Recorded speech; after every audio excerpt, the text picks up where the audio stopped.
அவன் என்ன பார்க்க மாட்டேன்னு சொன்னான். அட்லீஸ்ட் உனக்கு பதில் கிடைக்கும்ல.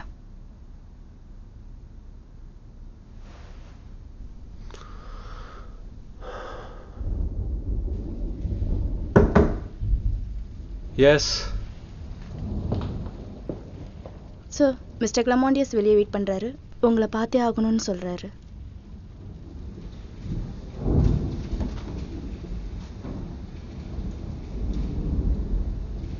நம்ம கொஞ்சம் பேசலாமா? நீ என்ன சொல்ல வந்தியோ அதை சொல்லிட்டு உடனே இங்க இருந்து கிளம்பி போயிடு. உனக்கு என்ன பிரச்சனை ஹென்றி? ஒரு வாரத்துக்கு முன்னால நம்ம சந்தோஷமா இருந்தோம், அப்புறம் ஒரு வார்த்தை கூட சொல்லாம நீ காணாம போயிட்ட. I think you at least owe me an explanation. இந்த ஒரு வருஷமா நான் என்ன பத்தி உன்கிட்ட எக்ஸ்பிளைன் பண்ணிக்கிட்டே தான் இருக்கேன். நான் இன்னும் உன்கிட்ட என்னதான் சொல்லணும்னு எதிர்பார்க்கறேன். அதுவும் இந்த மாதிரி நீ திடீர்னு இங்க வந்து நிக்கிறது எனக்கு பிடிக்கல. Oh, I'm so sorry. என்னால உன்ன மாதிரி அவ்வளவு ஈஸியா ஃபீலிங்ஸ் ஆஃப் பண்ண முடியாது. எனக்கு மட்டும் இது ரொம்ப ஈஸியா இருக்குன்னு நினைக்கிறியா நீ?